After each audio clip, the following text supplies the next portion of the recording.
Nós queremos te adorar, queremos te exaltar no lugar onde tu és digno, no lugar onde tu és merecedor, porque tu venceste e pelo teu sangue compraste homens de todos os povos, línguas e nações. E é por isso que estamos aqui em tua presença, para te adorar, para prestar culto, porque o Senhor é digno de receber. E por isso nós nos prostramos diante do Senhor e da tua santidade, Pai. E te pedimos que o Senhor receba a nossa adoração nessa noite. E não somente isso, mas que o teu Espírito Santo livremente possa fluir em nosso meio, a tua presença, a manifestação da tua doce presença em nosso meio, para que sejamos impactados, Pai, para que saímos daqui diferente do que entramos e para que cresçamos ao conhecer mais a tua palavra e os princípios do teu reino. E por isso nós pedimos, Senhor, quebra todas as barreiras nessa noite, tudo aquilo que possa impedir que possamos ouvir a tua voz. E te pedimos que fales mais uma vez conosco, Pai. É o que nós te pedimos em nome de Jesus. Amém. A igreja pode se assentar. Quero saudar a todos na graça e na paz do Senhor Jesus Cristo. Amém. Que a palavra do Senhor, que como dizia o apóstolo Paulo, está solta, ela jamais ficará presa, ela possa avançar, não somente entre nós que estamos aqui nessa noite, mas entre aqueles também que acompanham à distância, pelas redes sociais e pelos meios de comunicação, que hoje em dia são tão comuns, né? Que Deus possa trazer nessa noite uma palavra aos nossos corações, não palavra de sabedoria humana, mas palavra do Espírito Santo, para que mude o nosso coração e nos alinhe no propósito dele para as nossas vidas. Como vocês estão percebendo, o pastor Márcio não está presente e, assim, não aconteceu nada de grave com ele, mas ele está um pouco resfriado, né, Zé? E ela achou melhor não vir, até mesmo para não contaminar outras pessoas, porque em contato, segurando na mão, abraçando, acaba transmitindo algum vírus. Então ele em breve estará bem, semana que vem ele já estará aqui conosco para trazer a palavra do Senhor. E então, coube a mim essa responsabilidade de estar aqui com vocês essa noite, e é um grande prazer, como sempre, para falar desse tema que está aqui posto à frente, a palavra da fé. E eu particularmente, eu gosto muito desse tema, porque eu tenho nele como o meu campo principal de estudo. Estou sempre estudando a respeito da palavra da fé, porque eu entendo que o Senhor, pela sua graça, Ele fala conosco por meio do Espírito Santo, sempre nos direcionando para a fé para a qual Ele nos chamou. Porque o viver cristão é um caminhar de fé, se nós pararmos para pensar durante essa nossa curta jornada nesse mundo. Daí a importância de nós meditarmos um pouco sobre esse assunto aqui e aprendermos sobre os princípios que o Senhor quer nos revelar na palavra dEle nessa noite.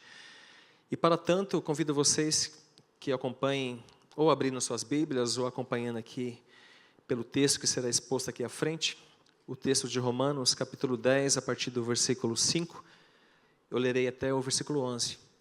Aí meditaremos aqui em cima desse texto. A palavra do Senhor, nesse texto escrito pelo apóstolo Paulo, direcionado à igreja dos crentes que estavam lá em Roma, fala da seguinte forma: Moisés descreve desta forma a justiça que vem da lei. O homem que fizer estas coisas viverá por meio delas. Mas a justiça que vem da fé diz: não diga em seu coração, quem subirá aos céus, isto é, para fazer Cristo descer? Ou quem descerá ao abismo, isto é, para fazer Cristo subir dentre os mortos? Mas o que diz? Mas o que ela diz? A palavra está perto de você, está em sua boca e em seu coração. Isto é, a palavra da fé que estamos proclamando. Se você confessar com a sua boca que Jesus é Senhor e crer em seu coração que Deus o ressuscitou dentre os mortos, será salvo. Pois com o coração se crê para a justiça e com a boca se confessa para a salvação. Como diz a Escritura, todo que nele confia jamais será envergonhado.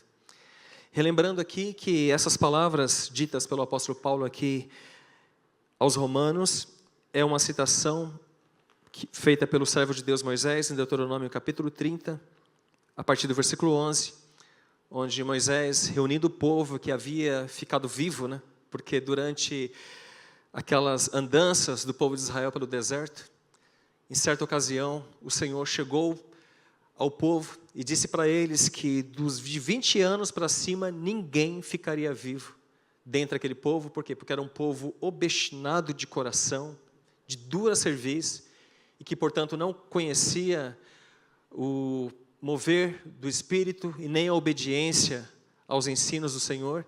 E devido a isso, o Senhor pronunciou sobre eles um juízo de condenação, dizendo que de 20 anos para cima, nenhum deles entraria na terra prometida. E aqui, quando chegamos no livro de Deuteronômio, Moisés, ele junta esses descendentes aqui que sobraram do povo de Israel de 20 anos para baixo, porque os demais os seus corpos já haviam ficado pelo deserto por causa da desobediência. E aqui Moisés, ele faz uma repetição dos ensinos que ele já havia passado para o povo de Israel, quando ele havia recebido de Deus as tábuas da aliança. E aqui em Deuteronômio 30, 11, Moisés, mais uma vez, ele diz: o que hoje lhes estou ordenando não é difícil de fazer, nem está além do seu alcance. Não está lá em cima no céu, de modo que vocês tenham que perguntar: quem subirá ao céu para trazê-lo e proclamá-lo a nós, a fim de que lhe obedeçamos? Nem está além do mar, de modo que vocês tenham que perguntar: quem atravessará o mar para trazê-lo e, voltando, proclamá-lo a nós, a fim de que lhe obedeçamos? Nada disso. A palavra está bem próxima de vocês, está em sua boca e em seu coração. Por isso vocês poderão obedecer-lhes. Aqui Moisés, ele é bem claro ao dizer para o povo que os ensinos de Deus estavam à disposição deles. Não era preciso subir aos céus, não era preciso ir lá do outro lado do mar para buscar esses ensinos, porque o Senhor já havia entregue a Moisés não somente os 10 mandamentos, mas também os preceitos que ele havia ordenado para que o povo cumprisse fielmente. Então o povo sabia o que tinha que fazer. A grande questão é, eles fizeram? Assim como seus antepassados, eles caíram no mesmo erro, no mesmo caminho de desobediência e não obedeceram a palavra do Senhor. Mas aqui Moisés frisa para eles que os mandamentos estavam completamente à disposição deles, mesmo porque dentro deles havia ali a consciência daquilo que era certo, daquilo que era errado, porque até mesmo por tradição oral, eles já haviam ouvido várias e várias vezes que eles não deveriam se prostrar diante de outros deuses, deveriam servir ao Senhor. No entanto, como eu disse, eles se recusavam em obedecer. E pensando nesse contexto, o apóstolo Paulo ele faz um paralelo, falando para os romanos que Moisés descreve dessa forma a justiça que vem da lei. O homem que fizer essas coisas viverá por meio delas. Ou seja, quando nós pensamos nos ensinos de Moisés, funciona da seguinte forma: os mandamentos estão aí. Quem obedeceu os mandamentos, aos olhos de Deus, é justo e é digno do céu. Talvez a grande pergunta que chega para nós é: quem consegue obedecer os 10 mandamentos? Porque alguém pode dizer: eu obedeço 9 mandamentos, mas não adianta. Tiago, ele fala muito bem que quem tropeça em apenas um mandamento, tropeça em todos os outros. De forma que não há justo aos olhos de Deus.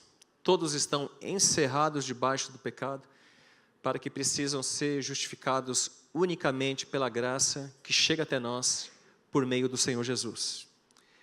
E aqui o apóstolo Paulo, ele tentando fazer um paralelo entre o que aconteceu com Moisés e agora com o novo tempo em que Jesus Cristo traz o reino de Deus, ele é claro ao falar para eles que a justiça que vem pela lei é dessa forma, ou seja, Nós jamais seríamos justos aos olhos de Deus, nós jamais alcançaríamos o patamar de perfeição que Deus poderia falar assim, olha, você realmente obedece os 10 mandamentos.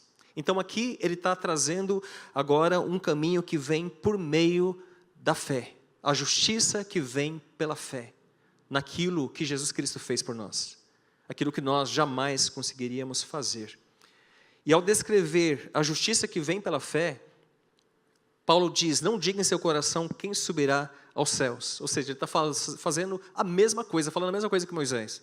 Quem subirá aos céus para fazer Cristo descer? Ou quem descerá ao abismo? Ele está falando, nada disso é necessário.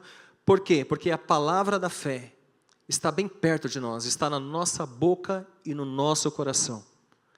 A palavra da fé que nós proclamamos, ou seja, o Evangelho do Senhor Jesus. E o que diz essa palavra da fé? Essa palavra da fé diz que se a gente confessar com a nossa boca e a gente crer em nosso coração que Jesus é Senhor, nós seremos salvos. Porque com o coração se crê para a justiça e com a boca se confessa para a salvação. Aqui Paulo estabelece um princípio, com o coração se crê e com a boca se confessa. Esse é o caminho de Deus, determinado pelo Senhor, um princípio espiritual para que nós recebamos as bênçãos da parte de Deus. Aquilo que era impossível pela prática das obras da lei, aquilo que era impossível nós fazermos, porque, como eu disse, homem algum jamais conseguiria alcançar o patamar de Deus, o elevado patamar de Deus de santidade, de justiça, de nunca cometer nada de errado, porque Deus é inteiramente santo, santo, santo, santo, diz Isaías. Então, aqui Paulo fala que pela graça do Senhor, Ele, por meio de Jesus, Ele coloca à nossa disposição o caminho. E esse caminho é por meio da fé. Aquilo que Paulo chama de palavra da fé. A palavra que está bem na nossa boca, bem próximo de nós.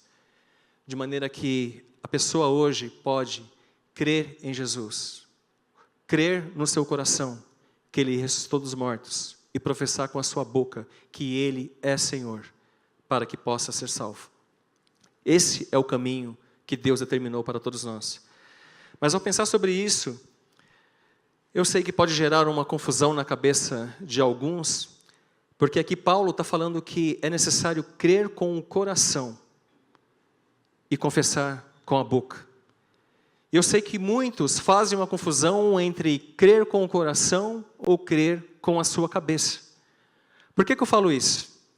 Porque muitas pessoas pensam que crer com o coração é essa fé que vem na cabeça. Ou seja, se eu estiver acreditando com a minha cabeça que algo vai acontecer, que o princípio revelado pela palavra de Deus vai acontecer, então isso está tudo certo.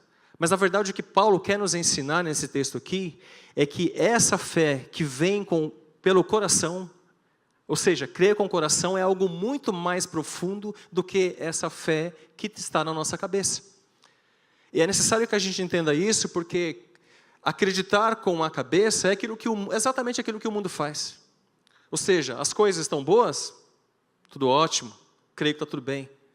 As circunstâncias estão ruins, então está tudo mal. Assim são as pessoas que vivem pelas circunstâncias, que vivem por aquilo que o olho dela vê, por aquilo que está na cabeça dela, por aquilo que ela consegue pensar. E aqui Paulo está querendo nos levar para um nível de comunhão com Deus muito mais profundo. Deus quer nos elevar em nossa vida espiritual para que nós, como filhos dele, não dependamos das circunstâncias, mas nós tenhamos um caminhar de fé na presença de Deus, na medida em que em cada circunstância a gente vai começar a andar não por aquilo que está diante dos nossos olhos, mas por aquilo que a gente crer. É isso que Paulo está querendo dizer aqui, que é necessário crer com o coração e confessar com a boca. Tem um texto que fica em 1 Coríntios, capítulo 14, versículo 14, que ele elucida muito bem isso. 1 Coríntios 14, versículo 14, fala que se Pois se oro em línguas, o meu espírito ora, mas a minha mente fica infrutífera. O que Paulo está querendo dizer aqui? Que a pessoa que recebe o dom de línguas e ela ora ao Senhor, o espírito está orando. Só que a mente fica infrutífera. Por quê? Porque nem mesmo a pessoa que está orando em línguas está entendendo aquilo que ela está falando, mas o espírito dela está sendo edificado. Ou seja, há uma diferença, então, entre orar no espírito e a mente participar disso. Ou seja, não é a mesma coisa. Apenas lembrando aqui que espírito, no Novo Testamento, significa coração. Então, há uma diferença entre crer com o coração e crer com a cabeça. Porque crer com a cabeça é apenas a nossa mente, como nesse texto aqui diferencia muito bem. Por isso havia, na época da igreja primitiva, várias pessoas começavam a falar em línguas ao mesmo tempo, e o apóstolo Paulo falou assim, peraí, vamos organizar, porque se alguém está orando em línguas, essa pessoa está sendo edificada. Então, se alguém ora em línguas, que tenha alguém que interprete, porque a outra pessoa que vai estar ouvindo também vai ser edificada. Aí Paulo organizou isso dentro da igreja primitiva. Mas aqui eu não quero focar nisso, a gente já tem estudado isso aqui, sobre esse tema, nos pequenos grupos. Aqui, o objetivo, na verdade, foi só mostrar que é diferente a fé do coração para a fé da cabeça. Porque uma coisa não tem absolutamente nada a ver com a outra. E ao pensar sobre isso aqui, o apóstolo Paulo, ele está nos alertando que nós precisamos entender como essa palavra da fé, de fato, deve fazer a diferença em nossa vida. E ao pensar sobre isso, nós pensamos em Jesus, o Logos de Deus. No Evangelho de João, capítulo 1, no versículo 1, João descreve Jesus como o Verbo, como Logos, ou seja, a palavra. Mas assim como no Antigo Testamento os profetas diziam, assim veio a mim a palavra do Senhor dizendo, agora essa palavra de Deus, que é Jesus Cristo, o Verbo de Deus, que se encarnou e se tornou um ser humano, ele diz, eu porém vos digo. Por quê? Porque Jesus é a própria palavra de Deus. Jesus é o Verbo de Deus, que virou carne, que esteve em nosso meio para nos ensinar como nós devemos viver. E quando nós pensamos na palavra da fé, a palavra da fé é um novo caminho que Deus, por meio do seu Espírito, Ele quer nos levar. Ele quer nos ensinar como filhos a caminhar com uma nova linguagem em nossas vidas. Eu sei que existem no mundo vários idiomas, mas saiba também que o reino de Deus tem a sua própria linguagem. E essa linguagem é a linguagem do Espírito. É a linguagem que chega até nós, nas palavras do apóstolo Paulo, chamando de palavra da fé. E ele fala que essa palavra não está distante, não precisa a gente subir no céu, não precisa atravessar o mar, e muito menos descer no abismo. Por quê? Porque essa palavra está aqui perto de nós, na nossa boca e no nosso coração. Só que, a bem da verdade, durante muito tempo, nós, como filhos de Deus, não temos caminhado à luz dessa verdade. Por quê? Porque nós, como seres humanos, muitas vezes nós fomos influenciados pelas circunstâncias que nos cercam, assim como as pessoas seculares. Por isso, o apóstolo Paulo chamava os crentes de Coríntios de crentes carnais. O que é ser carnal? É pessoa que anda de acordo com a carne. É dominado pelo corpo. Esse é o sentido do texto original. E esse não é o propósito de Deus para as nossas vidas. O propósito de Deus é que nós sejamos pessoas espirituais. Pessoas que andam de acordo com a palavra de Deus, que em cada circunstância a gente não pensa como um ser humano normalmente pensaria. Diante de um vendaval, as pessoas se desesperam. Diante de dívidas, a pessoa não sabe o que vai fazer. Alguns chegam até mesmo a tirar as suas vidas. Diante do desespero, a pessoa não sabe o que fazer. E Deus quer nos levar para um nível de fé em que nós não dependamos das circunstâncias. Em que nós, como filhos, olhemos primeiro para a palavra dEle. Primeiramente, a gente se volte para aquilo que Deus quer dizer em cima de cada circunstância que vem sobre nós. E não para aquilo que a nossa cabeça pensa. É por isso que eu falei para vocês que nós devemos diferenciar a fé que vem no coração, crer com o coração, do que simplesmente crer com a cabeça. Porque a grande verdade é que em muitas situações da nossa vida, a nossa mente vai dizer, não é possível. Você não vai conseguir, porque as circunstâncias são completamente adversas. Mas é nessa situação que nós, como filhos, precisamos nos elevar a um patamar em que a gente depende inteiramente do nosso Deus e não da nossa própria força, como foi pregado a semana passada.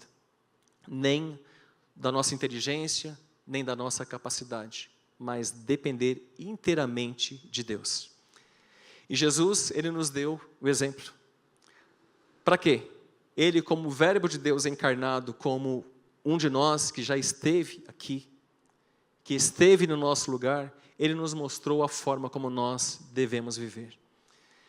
Em Mateus capítulo 4, a partir do versículo 3, está escrito que o tentador chegou perto de Jesus para testá-lo de forma terrível ali naquele deserto. Depois de 40 dias ali sem comer, aconteceu o que já era esperado. Jesus teve fome. O tentador chega perto dele, então, testa Jesus na identidade dele, dizendo para ele assim, se você é mesmo filho de Deus, transforma essas pedras que estão aí debaixo dos seus pés em pão. E Jesus mostra uma completa dependência do Deus que ele servia. Porque em Mateus 4,4, Jesus, citando Deuteronômio 8,3, ele simplesmente se dirige ao diabo com ousadia e diz assim, está escrito, nem só de pão viverá o homem, mas de toda palavra que procede da boca de Deus. E é isso que deve também permear as nossas vidas. Diante de cada situação que vem sobre nós, nós devemos ter em nossas bocas a palavra de Deus. Precisamos ter uma palavra para, em cada circunstância, se levantar contra as investidas do diabo, para que a gente consiga prevalecer de maneira eficaz contra as circunstâncias. Porque nós seremos, se isso não acontecer, nós seremos vítimas de tudo aquilo que acontece sobre nós, aquilo que faz com que o ser humano, de uma maneira geral, se desespere, nós também seremos sujeitos a isso. E como eu disse, Deus quer nos ensinar como filhos. Esperto, sabendo que Jesus havia respondido com a palavra de Deus, o que faz Satanás? Conhecedor das Escrituras Sagradas? E aqui cabe lembrar que há uma grande diferença entre conhecer a palavra de Deus intelectualmente e ter ela no coração. Porque conhecer a Bíblia de cor, ou pelo fato de ter estudado apenas na cabeça, isso não resolve nada na vida da pessoa. Eu lembro que quando eu era criança, eu assistia aqueles programas do Jô Soares, muitos de vocês aqui também, né? Alguns não, mas a maioria sim, pelo que eu estou vendo aqui. E Jô Soares, ele chamava ali teólogos para falar, discutir sobre as Escrituras Sagradas, e eu achava tão interessante aquilo que o cara, ele não era de igreja, e ele citava vários textos da Bíblia, e ele conhecia aquilo ali, mas ele conhecia de que forma? Intelectualmente falando. E eu digo para você que a Bíblia conhecida só na nossa cabeça, ela não faz diferença alguma na vida da pessoa. Seria a mesma coisa de você pegar um versículo e ensinar para um papagaio. Com certeza que boa parte de vocês aqui, ou já teve um papagaio, ou chegou perto de um. Se você chegar em um e ensinar para ele assim, o Senhor é meu pastor e nada me faltará, pode ter certeza que ele vai ficar repetindo aquilo ali. Cada vez que ele te ver, ele vai te falar, o Senhor é meu pastor e nada me faltará. O Senhor é meu pastor e nada me faltará. Ele vai repetir várias vezes. Aí você, inclusive a tia da Glaucia aqui, peço até a liberdade aqui para citar, né? Vamos ver se eu posso falar, né? Depois ela falou, por que você falou aqui na igreja? A tia dela ensinou o papagaio a cantar uma música. Ou seja, o papagaio era crente, né? Até louvor ele cantava. E ele cantava bonitinho, cantava a música inteira, ou seja, o papagaio repete aquilo. E Deus não nos criou para sermos papagaios. Pessoas que repetem a Escritura Sagrada e aquilo não faz uma diferença na vida dela. Deus quer de fato nos ensinar a palavra dele, mas a palavra rema, a palavra que entra no coração, de maneira que a gente, diante das circunstâncias, a gente consegue viver pela fé. Essa fé que é a pregação da palavra de Cristo. Quando Satanás percebe então que Jesus cita a palavra, ele vem e cita Salmos 90, versículo 11, versículo 12, porque ele é bem conhecedor das Escrituras Sagradas. Ele fala assim, depois de levar Jesus ali na parte mais alta do templo, no pináculo do templo, e ele fala assim, então, se você é filho de Deus, pula daqui para baixo, porque está escrito que ele dará ordens aos seus anjos para que te segurem, para que nem mesmo os seus pés tropecem em alguma pedra. Faça isso. Aí Jesus, conhecedor das Escrituras Sagradas, ele responde com a palavra de Deus. Ele cita Deuteronômio, capítulo 6, versículo 16, ele fala assim, não ponha à prova o Senhor, o seu Deus. Diante de cada circunstância, Jesus tinha na boca dele a palavra de Deus. E a palavra também deve estar na nossa boca, para que a gente prevaleça contra as investidas do inimigo. Amém, igreja? Aí Satanás continua tentando Jesus, leva ele a um monte alto e mostra todos os reinos do mundo e novamente o testa. Fala assim, ó, tudo isso aqui eu vou dar para você. Aquilo que algumas pessoas dariam tudo para ter, poder, fama e glória. Aquilo que as pessoas gostariam de ter nesse mundo, status. Aquilo que algumas pessoas até vendem a sua alma para o inimigo, para ter. Satanás diz para Jesus, se você se prostrar e me adorar, tudo isso eu te darei. Aí Jesus vai, cita novamente as Escrituras Sagradas. Deuteronômio 6, versículo 13, ele fala assim, somente ao Senhor teu Deus adorarás. Jesus, a palavra encarnada de Deus, diante de cada situação, ele tinha uma palavra para ir contra o inimigo e contra as circunstâncias. Jesus, ele não era afetado pelas circunstâncias, porque ele caminhava pela palavra de Deus. E é para esse nível de fé que o Senhor quer nos encaminhar e nos direcionar, para que a gente aprenda a caminhar com Ele. E nesse texto que nós lemos aqui em Romanos, o apóstolo Paulo, ele nos ensina como que nós podemos ser salvos. Como que funciona a fé para que alguém se converta? Como que isso acontece? Como que pode alguém que nem conhece a Deus, nunca havia se convertido, vive uma vida completamente devassa, vir à igreja e ter a sua vida transformada? O apóstolo Paulo, ele diz, a palavra é pregada, essa pessoa crê com o coração, e ela confessa com a sua boca que Jesus é Senhor. Esse é o padrão. Crer com o coração e confessar com a boca. Eu sei que muitas pessoas não têm dificuldade em entender essa parte da conversão, porque é muito fácil, né? A pessoa chega na igreja, se converteu, se torna uma nova pessoa. De fato, a pessoa recebe o Espírito Santo. Mas conforme o tempo vai passando, o crente vai ficando espiritualmente maduro, o tempo passa ali como se tempo de igreja desse um status, eu tenho 10, 20 anos de igreja. As pessoas vão ficando confiantes e vão se esquecendo dos princípios iniciais da palavra de Deus. Por exemplo, a pessoa fala, por que eu preciso falar com a minha boca? Por que eu preciso abrir a minha boca e falar alguma coisa se Deus já conhece tudo? Só que a palavra de Deus diz que é necessário crer com o coração e confessar com a boca. Precisamos entender primeiramente o que é confessar. Sabe o que é confessar? Confessar, eu sei que essa palavra, geralmente quando a gente fala em confessar, o pessoal já pensa em alguém ali se confessando para o padre.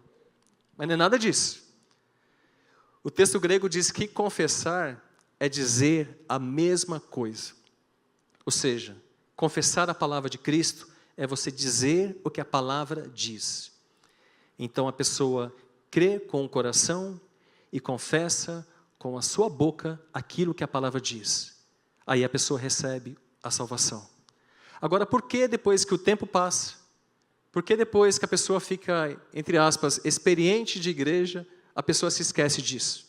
E diante das circunstâncias, a pessoa para de confessar a palavra do Senhor. A pessoa para de crer com o coração e confessar a palavra do Senhor. E nós já vimos aqui que crer com o coração não é crer com a cabeça. Porque as circunstâncias, às vezes, são adversas. Tudo nos diz que aquilo que nós esperamos não vai acontecer. Ainda mais pelo fato de nós convivermos com pessoas que têm, entre aspas, o dom de nos colocar ou tentar nos colocar para baixo. São pessoas que chegam diante de nós e falam assim, Ah, você quer estudar? Ah, nessa idade que você está? Se liga, você não vai conseguir. Você não tem mais memória. Já está aí com 50, 60 anos, esquece. Você não vai conseguir. Você está aí com 30 anos, nossa, eu com 20 já estava casado. Você não vai casar mais, 30 anos, quem vai querer casar com você? Não casou até agora. Aí, às vezes, a pessoa recebe aquela palavra no coração e acredita mais naquilo que o diabo está dizendo do que aquilo que a palavra de Deus diz. E nós precisamos crer com o nosso coração na palavra de Cristo e não naquilo que as pessoas dizem para nós. Porque é verdade que o inimigo se levanta contra nós, as circunstâncias se levantam contra nós, mas nós precisamos prevalecer contra elas, firmes com a palavra do Senhor na nossa boca. Essa palavra que não está longe de nós. Como dizia o apóstolo Paulo, está bem próximo, está na nossa boca e está em nosso coração. Tem uma passagem que fica em Mateus capítulo 14, versículo 28. Jesus, ele fica ensinando a palavra dele durante um bom tempo, ali na margem ali das águas, e daqui a pouco ele fala para os discípulos assim, pode ir, vai na minha frente que daqui a pouco eu vou.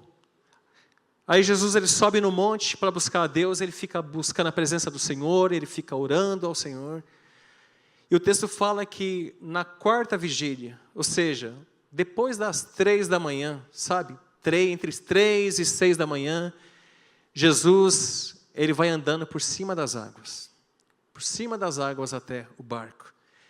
E quando aquelas pessoas, aqueles discípulos, enxergam Jesus andando ali sobre as águas, sabe o que acontece? Eles poderiam pensar assim, ah não, é Jesus vindo, Jesus tem todo o poder. Não, eles falam, não, é um fantasma, e começa uma gritaria. O termo original grego diz que eles, não é uma gritaria como se fosse algo simples, mas é uma, sabe, aquela, todo mundo berrando mesmo, desesperado, não, o fantasma está vindo, o fantasma. Aí Jesus pega e para, olha para eles e diz assim, sou eu.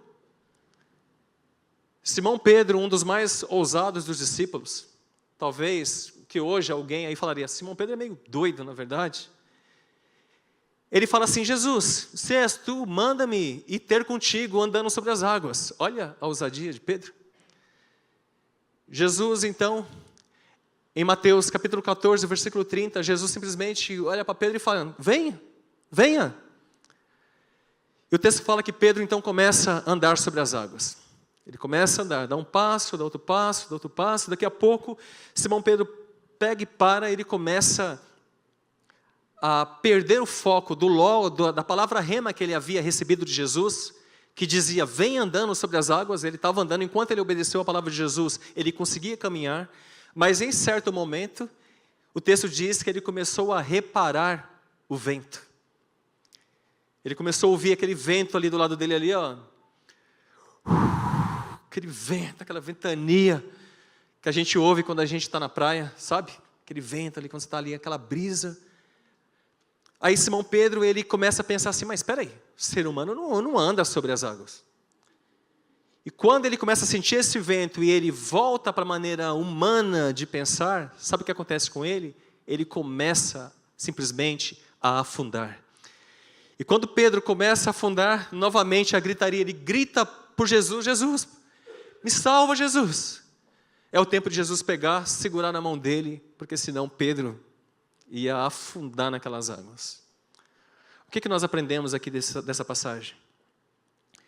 Enquanto nós caminhamos pela palavra rema do Senhor, pela palavra que Cristo nos disse, a gente consegue andar sobre as águas. Quando nós caímos para o nível de fé, a fé na cabeça, a fé que quer uma justificativa para tudo aquilo que acontece, ah não, mas isso não é possível, isso não vai acontecer. Não, nessa idade eu não posso estudar, não, eu não tenho esse dinheiro. Algumas pessoas até já falaram, não, essa igreja, como a gente vai conseguir comprar outro lugar? Se a pessoa cai para um nível de fé que funciona na base do racional, a pessoa perde o foco da palavra de Deus e ela começa simplesmente a afundar. Sabe por quê? Porque Deus nos chamou para andar acima das circunstâncias. Os homens de Deus sempre foram pessoas que ousaram crer na palavra de Deus. Sempre foi assim. Quando José do Egito estava preso, traído pelos seus irmãos, abandonado pelos seus irmãos, o tempo inteiro ele tinha no seu coração a palavra que ele havia recebido, o sonho que ele havia recebido, ele sabia o que ia acontecer com ele. Quando Daniel foi jogado na cova dos leões, também ele manteve a sua confiança no seu Deus. Então nós, queridos, nós também precisamos caminhar nesse nível de fé. Eu digo isso porque eu sei que muitos de nós, filhos de Deus, diante das circunstâncias, nós não fazemos como Jesus. A gente começa a pensar como o ser humano pensa e não como Deus pensa. E Jesus, diante das circunstâncias, ele se levantava e ele professava a palavra de Deus. Ele repetia a palavra de Deus, ele avançava contra o inimigo e contra as circunstâncias, tendo a palavra de Deus. Somente a palavra de Deus embaixo dos pés. Mas como que nós vamos professar a palavra de Cristo, se a palavra de Cristo não estiver em nosso coração? Se nós não utilizamos o nosso tempo lendo a palavra do Senhor, meditando na palavra do Senhor, a palavra precisa estar na nossa cabeça, porque o Evangelho de João nos diz que o Espírito nos faria lembrar tudo aquilo que Ele nos ensinou. Como que Ele vai nos lembrar aquilo que a gente não aprendeu? Nós precisamos dar a devida importância para a palavra do Senhor na nossa vida. E quando as circunstâncias adversas vierem, nós ainda assim continuaremos professando a palavra de Cristo, porque nós aprendemos o que é a palavra da fé que está na nossa boca e em nosso coração. O que diz o princípio? Crer com o coração e confessar com a nossa boca. Pare de pensar, comece a falar a palavra de Deus e você verá a manifestação do Espírito Santo, da palavra de Deus e do poder de Deus na sua vida, ainda nesse tempo presente, porque Deus é exatamente o mesmo e Ele continua operando e atuando na vida de todo aquele que crê. Criamos nessa palavra e vamos andar em cima dela em nome de Jesus. Que Deus nos abençoe. Amém?